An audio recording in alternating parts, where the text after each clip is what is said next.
Approve sa nakararaming Pilipino ang pagtugon ng pamahalaan sa iba't ibang mga usapin sa bansa.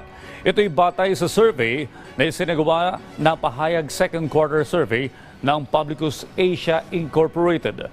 Nakakuha ng pinakamataas na approval ratings ang pagpasa sa universal pension para sa lahat ng senior citizens, gayon din ang pagpapaigting ng cybersecurity at data privacy. Mataas din ang nakuhang rating ng pagbabalik ng NFA-FTI Kadiwa system kung saan ikinokonekta ang mga magsasaka sa mga mamimili para sa abot-kayang presyo ng agricultural products. Napapanahon niya ito sa harap ng mataas na presyo ng mga bilihin. Samantala, 75% ng respondents ang approve ang tugon sa panukalang pagbuwag sa mga pogo at pag-aresto kay religious leader Apollo Kibuloy. 70% naman ang pabor sa pagbabalik ng lumang school calendar at mga hakbang para maibsan ang mabigat na trapiko sa Metro Manila.